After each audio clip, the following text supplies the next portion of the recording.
dedicado ao coordenador acadêmico, professor Dr. Everton Ferrer de Oliveira, a diretora do campus, professora doutora Silvana Maria Gritti, e coordenadora administrativa, bibliotecária, Tatiane Oliveira, em agradecimento, dedicado à Universidade Federal do Pampa, Unipampa, Campus Jaguarão, Brasil. Ditaduras militares e genocídio são processos históricos emergentes. Esses fenômenos não são isolados, mas sim repetições de eventos do passado. Gavaher demonstra que as ditaduras são apoiadas por potências como os Estados Unidos e França. Ele analisa genocídios do passado como a perseguição na Alemanha em 1484. Estes mecanismos compulsivos perpetuam ciclos de violência no Ocidente. O que podemos fazer para evitar a repetição desses fenômenos históricos? A análise histórica deve prever comportamentos sociais e oferecer soluções. Conflitos persistem entre hegemonia e resistência, refletindo medo e controle. Ditaduras militares e a teoria da transmutação histórica. Parte 2. Em seus trabalhos anteriores, Gavaher demonstrou que as ditaduras militares e os genocídios em geral não são fenômenos isolados, mas sim processos históricos emergentes, produções e reproduções de eventos passados que emergem e submergem historicamente, permanecendo temporariamente adormecidos e suspensos no tempo. Conclui, portanto, que esses fenômenos tendem a continuar seu curso, aparecendo e reaparecendo no futuro, necessitando do despertar de uma nova consciência social para deter esse processo deletério. Para demonstrar isso, Gavaher utiliza como exemplos dois eventos históricos distantes no tempo e na geografia. De um lado, as ditaduras militares civis da segunda metade do século XX, planejadas, apoiadas, financiadas e sustentadas pelos Estados Unidos e pela França, com a cumplicidade dos exércitos pertencentes às mesmas nações oprimidas por essas potências coloniais e por um grupo de corporações multinacionais. Por outro lado, ele usará outro exemplo histórico como analogia, citando os genocídios perpetrados no século XV, principalmente a perseguição autorizada na Alemanha em 1484 pela bula papal do Papa Inocêncio VIII e sistematicamente organizada pelos frades dominicanos Jacob Sprenger e Henri Institutor em 1489, com seu livro O Martelo das Bruxas. O foco do tema não reside no estudo das ditaduras militares em si, mas sim na demonstração da existência de certos mecanismos históricos compulsivos como repetições do fenômeno genocida que, devido a condições particulares, se enraizou principalmente no Ocidente. Gavaher demonstrou que o tema não se limita às ditaduras militares, nem aos genocídios do passado. Afirmou que, ao longo do século XX, e sem a menor consciência disso, a cultura ocidental produziu e reproduziu compulsivamente uma série de eventos históricos do passado, com a nítida impressão de que se tratava de situações motivadas pelo presente. Portanto, a questão mais importante que devemos nos colocar é o que devemos fazer para evitar a repetição histórica desses fenômenos compulsivos. Gavaher insiste que comportamentos e eventos sociais podem e devem ser previstos com certa aproximação e intuição científicas, e que o olhar clínico, a análise do historiador, do geopolítico, do sociólogo e do psicólogo social, entre outros, com base no estudo de eventos passados, devem ter a coragem e a certeza profissional para antecipar o tempo e o que acontecerá no futuro, pelo menos com certo grau de precisão. O autor acredita ser importante ter em mente que os conceitos de guerra, genocídio e colonização não são necessariamente termos antagônicos. Deve haver uma natureza premeditada, um desejo de garantir o extermínio físico de um grupo específico, uma intenção comprovada por parte dos perpetradores de destruir fisicamente um grupo nacional, étnico, político, racial ou religioso. A destruição cultural ou a intenção de dispersar o grupo não se enquadra na definição de genocídio. Vimos que as potências hegemônicas, tanto a Igreja quanto os impérios e nações, consciente ou inconscientemente, fantasiam que foram erguidas pela vontade divina, com o objetivo de trazer salvação, liberdade, libertação e democracia à humanidade. Essas potências hegemônicas são compelidas a lutar eternamente contra inimigos externos, chegando à convicção de que, se renunciarem ao combate, serão eliminadas por esses mesmos inimigos. Portanto, devem estar constantemente em pé de guerra, sempre alertas, atacando para não serem atacados, aniquilando para não serem aniquilados, tomando territórios para não serem previamente saqueados por aquele inimigo real ou imaginário. Se, a qualquer momento, experimentarem a sensação de que seus inimigos se dissiparam, serão forçados a construir novos inimigos para continuar suas batalhas, movidos por seus próprios medos, por sua visão de mundo alienada e por sua maneira de interpretar o mundo. Eles só são capazes de encarnar conflitos inextinguíveis entre o bem e o mal, a luz e a escuridão, Deus e o diabo, entre seres superiores e inferiores. Quando esses poderes veem sua hegemonia ameaçada, quando não podem mais continuar oprimindo o povo por meio da manipulação do discurso, da mentira, da bajulação e do pão e circo, recorrem a outros meios de dominação mais violentos: a censura, a repressão, a legitimação da violência, a perseguição e até mesmo a tortura e a aniquilação psicofísica de seus oponentes. Curiosamente, essas forças hegemônicas se submetem incondicionalmente à devoção de um poder avassalador e abstrato como o dever, o destino, Deus ou a natureza. No entanto, ao mesmo tempo, subjugam impiedosamente a população indefesa, desprezando a própria fraqueza, considerando o inimigo um ser inferior, primitivo, selvagem ou subhumano. Essas ideias ambivalentes são características de traços autoritários. Em sua visão de mundo limitada, eles só conseguem perceber a relação entre seres superiores, poderosos, capazes de subjugar as pessoas, e seres inferiores, submissos, obedientes aos ditames do agressor. Como é possível que, em cada época histórica em que esses crimes surgem, uma parcela considerável da sociedade oprimida, empobrecida e desprezada, em vez de defender seu próprio povo e seus próprios interesses, seja por meio da desobediência civil ou talvez pela oposição ferrenha à injustiça social, se esforce para apoiar seus próprios agressores? Como é possível que a sequência seja invertida, de modo que a vítima troque de papel e se torne o agressor? Gavarra entende que, devido à sua complexidade, esses eventos não podem ser explicados apenas por aspectos conscientes. No capítulo 12 de seu livro Eurocentrismo, Monoteísmo e Epistemologia da Descolonização, o autor cita a identificação com o agressor, mencionando o mecanismo de defesa descrito por Anna Freud, como ferramenta para a compreensão desses comportamentos sociais. Laplanche define esse mecanismo pela compreensão de que o sujeito enfrenta um perigo externo, sendo ameaçado e atacado, e, apesar disso, curiosamente acaba se identificando com seu próprio agressor, seja retomando a agressão da mesma forma, seja imitando física ou moralmente o agressor, seja adotando certos símbolos de poder que o designam. A agressão é direcionada para fora, não se volta contra o sujeito na forma de autocrítica, afirma Laplanche.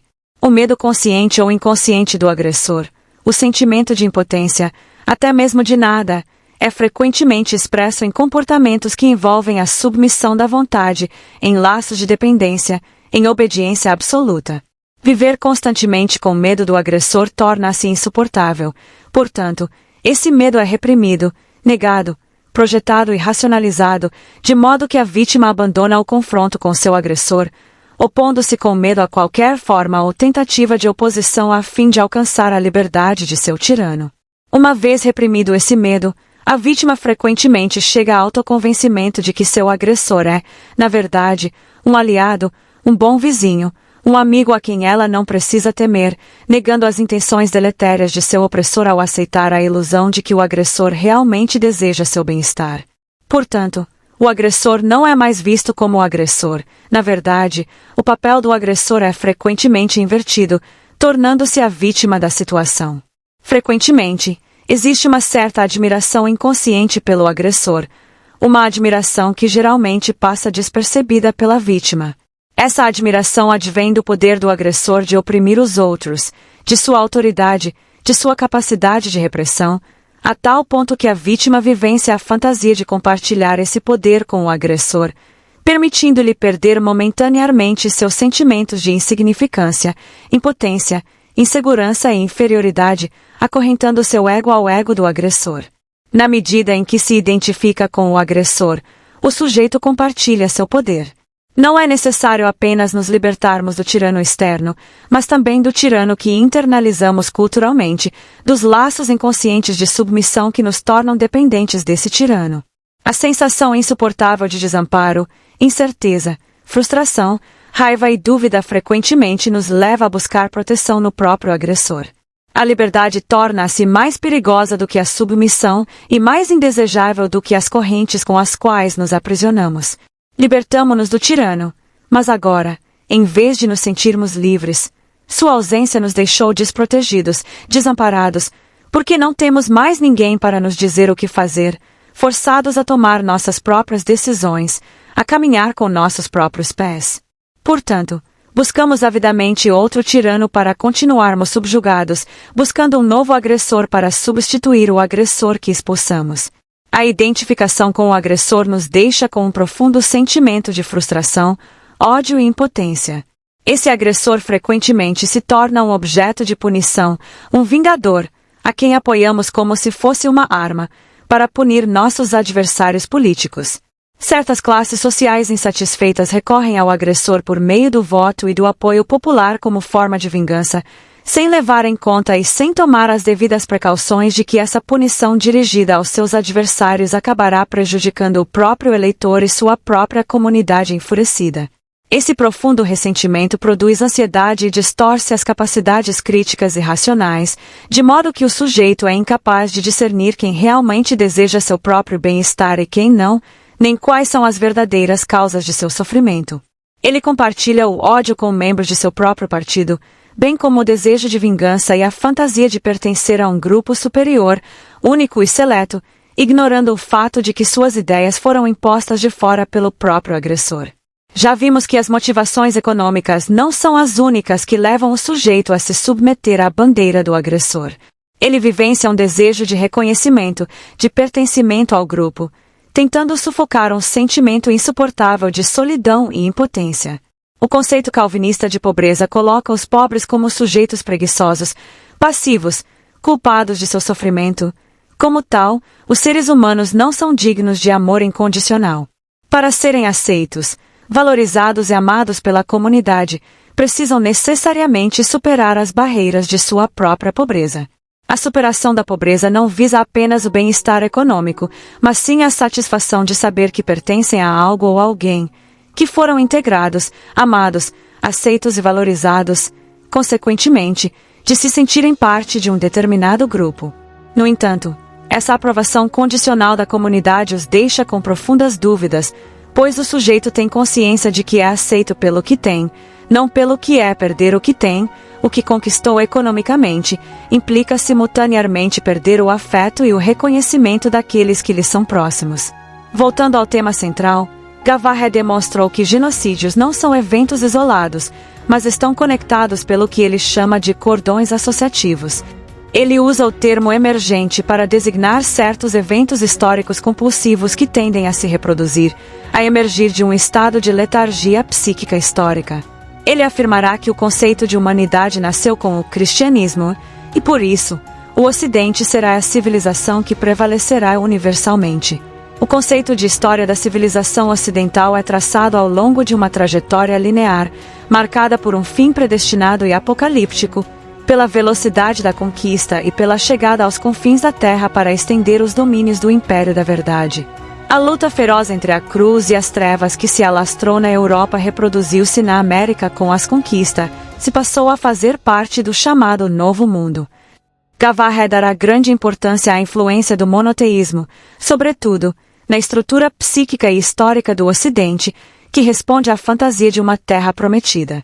Uma terra povoada por povos idólatras, pagãos e inferiores, que devem necessariamente ser destruídos para que o verdadeiro povo de Deus possa habitar aqueles territórios saqueados. Responde também ao advento de um Messias Salvador, à legitimação da violência sagrada, patriarcal, piramidal e geofágica que deve devastar o inimigo por não ter tempo para semear ou colher. Responde à subjugação forçada de povos não europeus, a fim de imprimir neles a única verdade divinamente estabelecida. Gavarre entende que as tradições monoteístas são essencialmente uma força imperialista do sagrado, um imperialismo divino, que transmutou sua força expansiva da Igreja medieval para os estados modernos. A influência monoteísta, sua forma de ver e interpretar a humanidade e o humano, não está presente com a mesma intensidade nas nações politeístas e panteístas, nem na mística oriental, que aceitava a diversidade como parte integrante de sua existência. Tampouco a encontramos na mística cristã ocidental medieval, expressa nos ensinamentos de Mestre Eckhart, Henrique Suso, Juan Tauler, e nos movimentos humanistas da época, contrários a qualquer manifestação autoritária. Por outro lado, e devido à importância dos termos Ocidente, Oriente e genocídio nesses estudos, Gavarre acredita ser necessário defini-los. Primeiramente, devemos entender que o conceito moderno de Ocidente e Oriente era anteriormente descrito na Europa sob nomenclaturas diferentes. No passado, as pessoas se deslocavam de leste para oeste e de oeste para leste, em vez de sul para norte e de norte para sul, devido ao formato e à direção do Mediterrâneo e às cadeias de montanhas da Ásia, que se estendem de leste a oeste, na mesma direção do Mediterrâneo. Ao sul, encontra-se o deserto do Saara, que constitui uma barreira. Ao norte, encontramos um clima frio e terras inóspitas com noites intermináveis. Portanto, as pessoas precisam se deslocar de leste para oeste, em vez de norte para sul. No capítulo 1 do livro Eurocentrismo, Monoteísmo e Epistemologia da Descolonização, Gavarre cita uma passagem do Dr. Sophus Ruge, na coletânea de História Universal de Guillermo Oncken, de 1890. Este historiador afirma que a tendência se manifestou com mais força nos países mediterrâneos e que as primeiras expedições de descoberta das quais temos registro foram realizadas pelos fenícios. Esses excelentes navegadores provavelmente deram as raízes dos nomes Ásia e Europa às duas margens opostas do Mar Egeu, com sua formação tão favorável a essas empreitadas. Eram elas, Assu, Ásia, e Ereb, Europa, que originalmente significavam leste e oeste, terra do amanhecer e terra do pôr do sol. Essa maneira de designar os dois países opostos se repete em muitas línguas antigas e até modernas, como o grego, Anatólia, cujo nome, corrompido em Anadoli, ainda significa Ásia Menor, e Hesperia. Em latim, eram conhecidos como Oriente e Ocidente, mas esses nomes eram aplicados de forma mais geral, conferindo-lhes um significado mais amplo. Em italiano, Levante e Poniente sempre foram usados, sendo o primeiro significado entendido mais especificamente como as costas asiáticas do Mediterrâneo. Esses mesmos termos ainda são usados em sentidos mais limitados, como, por exemplo, na Riviera de Gênova. Finalmente, em alemão, Morgeland e Abendland, terra da manhã e terra da noite, são duas palavras mais ou menos idênticas à Ásia e à Europa. Essa riqueza de nomes não existia, como se pode inferir do exposto, para as regiões Norte e Sul, ou seja, para os países do Norte e do Sul. Por todas essas razões, viagens, explorações e descobertas sempre foram feitas preferencialmente nas direções leste e oeste, afirma o Dr. Sophus Ruge. Por outro lado, em relação ao termo genocídio, Gavarre afirma que, embora seja um termo moderno, o conceito de genocídio já estava presente no passado histórico. É evidente que o extermínio de certos povos, a aniquilação de suas mulheres, homens, crianças, idosos e até mesmo animais, não era conhecido como genocídio. Esses extermínios foram interpretados no passado e até no presente como um mandato divino, uma execução que certos povos divinamente escolhidos devem realizar para limpar a terra da vergonha e impor o verdadeiro Deus e a verdadeira religião. Esses genocídios sagrados, realizados por um Deus guerreiro e sanguinário que exige sangue de sacrifícios humanos ou animais, a aniquilação de crianças, idosos, mulheres e animais, jamais podem ser questionados por seus apoiadores.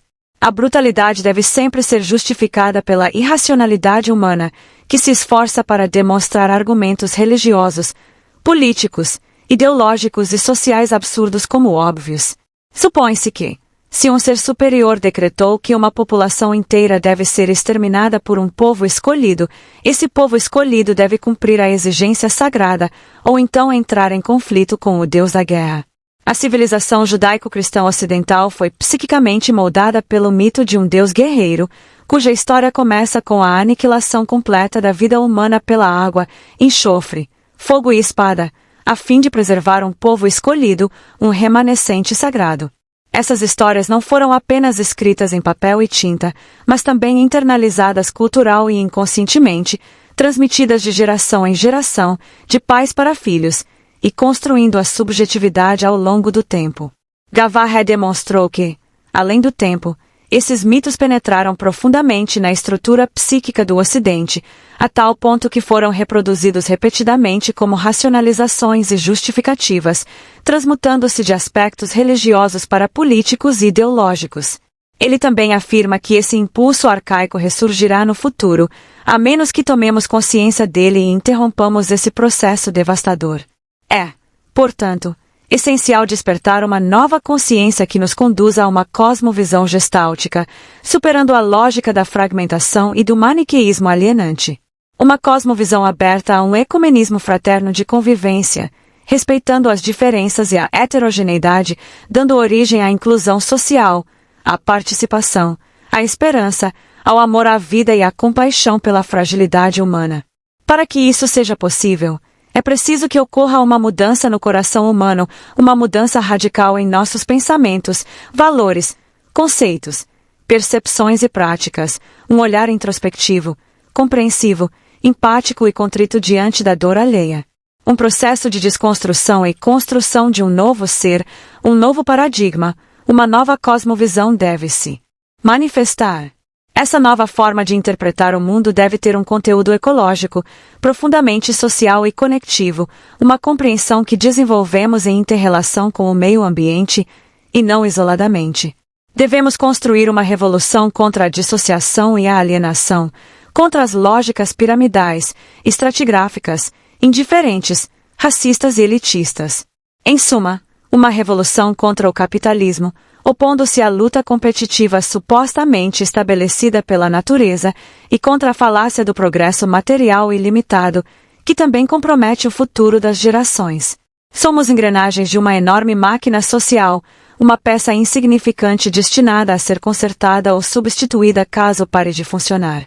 Seguindo Capra, Gavaher argumenta que é necessário abandonar a concepção mecanicista por uma concepção ecológica, uma visão unificada da mente, da matéria e da vida nos sistemas vivos. Para isso, precisamos nos desviar da visão mecanicista de Descartes e Newton e integrar uma visão holística da vida e da própria existência. Precisamos estabelecer uma mudança epistemológica de uma concepção antropocêntrica para uma ecocêntrica. Como seres interdependentes e interconectados, nossos problemas não podem ser compreendidos isoladamente. Precisamos recuperar o período histórico pré-patriarcal que perdemos no tempo, no qual o deus da guerra ainda não aparecia no panteão. Gavaher vincula a relação intrínseca entre o período histórico pré-patriarcal e as práticas politeístas, animistas e místicas, e seu declínio com a mudança do culto masculino e a substituição de deusas por deuses, sob a hegemonia de um deus principal ou, posteriormente, de um deus único, eliminando todas as outras deusas do panteão ou relegando-as a categorias inferiores. Essa alienação arcaica, que herdamos universalmente, colocou metade da humanidade sob a subjugação da outra metade.